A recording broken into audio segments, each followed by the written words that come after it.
La tétine appelée sucette ou tout simplement suce au Canada francophone, bizarre, hein, c'est canadien. Ou alors en Suisse par exemple ça s'appelle la lolotte. Est un objet non comestible destiné à être sucé par le bébé afin de satisfaire le besoin de succion de celui-ci. Sucer une pousse étant soupçonné de déformer le palais et perturber l'implantation des incisives. L'utilisation d'un tel objet transitionnel ou objet conforme a pu sembler préférable.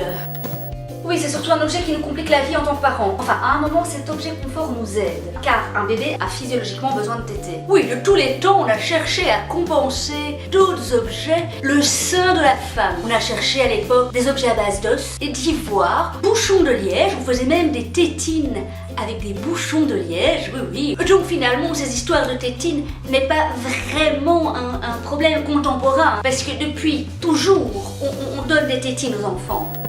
Oui, donc on fait comme tout le monde, on donne cette fichue tétine, mais on ne sait pas à quoi on s'engage en lui donnant cette tétine. Car ça devient vite une habitude, et il grandit avec. C'est là que le cauchemar commence. Exemple 1, quand on donne la tétine à bébé. Bébé fait enfin ses nuits, on est ravis, c'est trop cool, il dort, ça y est. Sauf que non, parce que forcément pendant la nuit, il perd sa tétine, il hurle, parce qu'il ne sait pas encore la remettre tout seul. Et donc tu te réveilles et tu dois lui remettre la tétine. Alors quand tu es crevé, t'en peux plus, que ça fait 1 an que ça dure, tu as des idées comme ça un peu farfelues, comme prendre un pot de colle prise, badigeonner sur la tétine et le fourrer au fond de la bouche.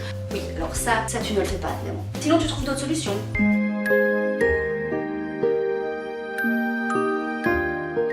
Parce que là du coup elle n'avait pas de raison pour en trouver une. Ensuite, exemple 2. Quand tu achètes une certaine marque de tétine et que ton enfant ne jure que par celle-là, tu vois qu'elle est usée, il en faut une autre. Tu vas au magasin, tu arrives là devant les rayons. Fini, rupture de stock, n'existe plus. Ah, super, me voilà ravie. Qu'est-ce que je fais moi maintenant? Parce que c'est fini pour nous, hein. Si je reviens pas avec la tétine qu'il a besoin, j'aurais beau lui donner un bouchon de liège à lui faire sucer, ça ne passera pas, hein. Je hais à nouveau Monsieur Caoutchouc. Exemple 3. Quand tu pars en promenade avec ton enfant, mais quand même relativement loin de chez toi, et que ton cher petit bout balance la tétine du haut de sa poussette, sauf que tu ne le vois pas, tu repars dans ta petite voiture, tu es 3 heures de route, Monsieur Caoutchouc n'est pas de la partie. Je peux vous dire que c'est l'enfer, parce qu'il hurle pendant 3 heures après son copain. Monsieur Caoutchouc! Bah, je ne l'ai pas, il n'est pas là, il est parti. Monsieur Caoutchouc, je le déteste.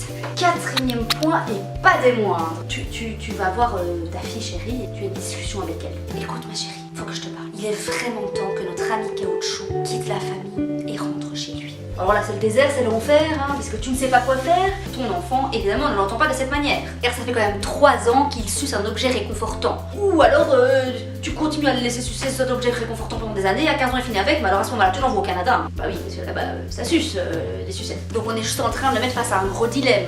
Donc on ne va pas le jeter à la poubelle comme une vieille ordure, parce que bon, Monsieur Caoutchouc est quand même un ami de la famille, on va trouver d'autres solutions. Dans les pays du Nord, notamment en Suède, ils ont des arbres à tétine. On peut se promener et tomber comme ça en se promenant sur un arbre à tétine.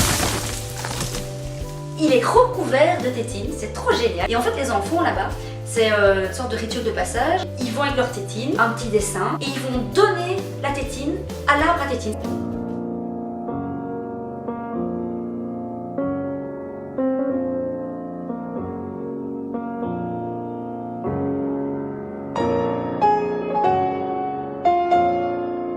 Voilà les mamans, vous n'êtes pas obligés de partir en Suède, vous pouvez le faire dans votre jardin, hein, aussi, cette célébration de Monsieur Caoutchouc. Je vous souhaite une super semaine, bonne chance avec Monsieur Caoutchouc, et n'oubliez pas de vous déchirer.